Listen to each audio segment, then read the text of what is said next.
Hello, Steve Surfos here. Continuing with our study in the book of Romans. We're in Romans chapter 1. Looked at all the way up through verse 10 in the previous videos. So here we're really in the middle of Paul's greetings to the Romans, but he's sharing with them about what he's praying. And he says in verse 10, I'll just pick the reading up from verse 10 and read a few verses forward for us. In my prayers at all times, in verse 9, I remember you in my prayers at all times. And I pray, I remember you in my prayers at all times. Excuse me, let me get the place right here. At all times. And I pray that now at last, by God's will, the way may be open for me to come to you. I long to see you so that I may impart to you some spiritual gift to make you strong. That is, that you and I may be mutually encouraged by each other's faith. I do not want you to be unaware, brothers, that I planned many times to come to you, but have been prevented from doing so until now, in order that I might have a harvest among you, just as I have had among the other Gentiles. I'm obligated to both Greeks and non-Greeks, both to the wise and the foolish. That is why I'm so eager to preach the gospel also to you who are at Rome. So again, we had talked about this very interesting experience that we share, and we can kind of say, oh, okay, Paul went through that too, so it's not that I'm totally out of line between saying I'd like to do this, but God doesn't open the door, and I've tried several times, but we're still praying about it. And Paul had that kind of experience too about wanting to go to Rome, which is in verse 10. But his purpose in going, he shares in verse 11, and he says, I long to see you so that I may impart to you some spiritual gift to make you strong. His desire of going is, he says, I know y'all guys believe in Christ, and he just sees God has been using him in ministry. And he says, I long to see you so that I may impart to you, may give you, share with you some spiritual gift to make you strong. Now, I guess we could come up with a question here. Is he talking about one of the gifts of the Spirit? I don't necessarily think so. Although I would not be surprised if under the ministry of Paul, if we could pay attention to it and sit under it for a while, that the spiritual gifts in our life, the gifts of the Spirit, would flourish, and maybe even we'd get some new gifts, as he tells us in Corinthians to desire gifts. But he wants to go and impart to them some spiritual gift that's going to make them strong. So Paul has the idea that there's weak Christians, there's strong Christians. I want to impart something to you that will make you stronger. Verse 12 is almost, I think he almost corrects himself, is the way I see verse 12, or becomes a little more precise. Maybe correct himself is wrong, but he wants to be more precise about what he's saying.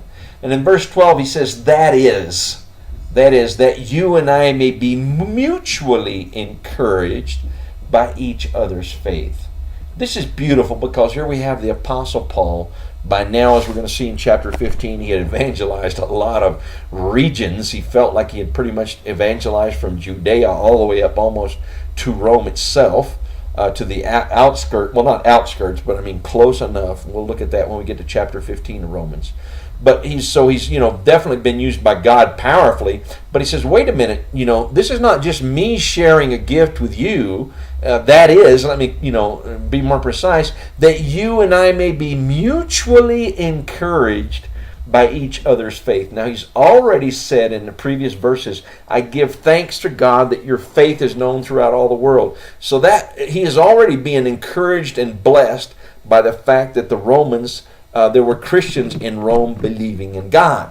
So he's saying here, that when I go and I'm sharing stuff with you, maybe impart a spiritual gift to you, I'm going to make you strong. We're going to be mutually encouraged. It's not just me encouraging you, you're going to encourage me. That's certainly different than a lot of high spiritual folks today that feel that they know everything and don't need anything and so forth. He realized.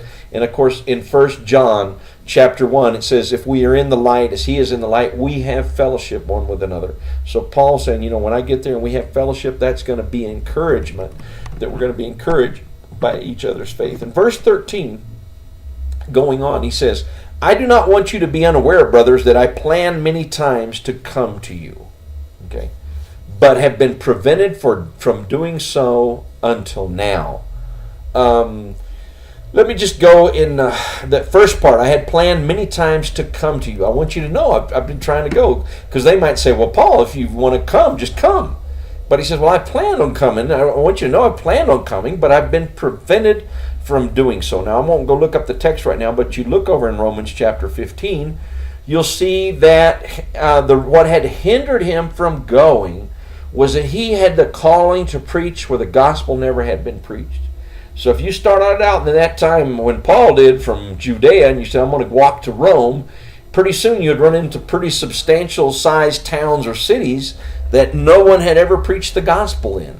And Paul didn't just say, oh, well, guys, I'm sorry, God called me to Rome, we'll see you. He said, no, these people need the gospel. And so he would go in there and get the hard knocks and get beat up and so on and so forth, but he'd go in and start sharing the gospel. And you know, we see the fruit of his labor sharing there. We looked at a case of Ephesus in the introduction talking about Paul. But so, again, we'll go into more detail when we get to Romans 15. That'll be a while down the road, friend. But just basically says, I plan to go many times, but I've been prevented from doing so. It wasn't health, it wasn't other things. In 15, he explains that I saw these need to preach the gospel where it hadn't been preached. And then in Romans 15, he says, I've kind of filled up the whole region, so now I'm ready to go to you on the way to the other side of Rome, on the way to Spain, to keep preaching the gospel where people haven't heard it. So, wow, the tremendous energy and the vision and the calling and the mind that the calling that God had given Paul. So he's saying, I don't want you to be unaware, brothers and sisters, that I planned many times to come to you, but have been prevented from doing so until now. And then we're going to see why he wanted to come to them. He says, in order that I might have a harvest among you, just as I have had among the other Gentiles. So Paul said, I want to go there and I want some people, and I want to lead some people to Christ in Rome. So I want to go there and have a harvest among you, just as I have had among other Gentiles. So he said, I've been going these places and preaching, and you know, I took so long over here that other people got to Rome before I did. And of course, Paul here is just as enthusiasm wanting to be everywhere doing things. But he says, and I might have a harvest among you just as I have had among the other Gentiles. God had blessed him greatly in these other places. And he said, I'd like also in Rome, the capital of the empire. I'm a Roman citizen. I would like to have some harvest there also. So he again, so he just told him why he would want to go. So there's the thing of imparting, some spiritual gift to them, have a harvest among them, among the other Gentiles. And then in verse 14 he says, I am obligated both to Greeks and non-Greeks, both to the wise and the foolish. This is pretty important, this verse 14, because I think it gives us the mindset of Paul as he's writing the book to the Romans, and that's one of the keys of why we can understand the importance of this book. He says, I'm obligated both to Greeks and non-Greeks. If Paul was in Jerusalem, he was a Pharisee, he was, a Hebrew of Hebrews, a very proud Jewish man, and he was talking in Jerusalem, he'd be talking about Jews and Gentiles, Jews and non-Jews. But as he's writing to Rome, as he's ministered all these times in Gentile lands, and pagan lands we might call them, as he's done that, he realized, hey, you get out into Ephesus and you get out into Thessalonica, and I'm sure in Rome, you say Jews and non-Jews, that's unimportant. What's important here is the Greeks, man. The Greeks, they have the philosophy, they have the logic, they have the culture, they have the wisdom. And so from a mindset of a secular or mindset in Rome, and even I think among the Christians, the world in Rome was divided between Greeks and non-Greeks. And I think when he says both to the wise and the foolish, I think the wise was probably considered more on the Greek line, and the foolish was kind of maybe the Jews calling the Gentiles dogs. Here the Greeks calling those who are non-Greeks foolish. I think it may be the same division. Whether it is or not, he's just realizing that, hey, the world in Rome and the Roman Empire and the secular Roman Empire, the non-Jewish background Roman Empire, is divided between Greeks and non-Greeks. It's divided between wise and the foolish. And so that is great that Paul has that. And I think verse 15 says, that is why I'm so eager to preach the gospel also to you who are at Rome. So he says, I am obligated. I have an obligation to preach the gospel to all kinds of men. And so that's why I'm eager to preach the gospel there in Rome also. God bless you for watching these videos. With the Lord's help, we'll continue. Amen.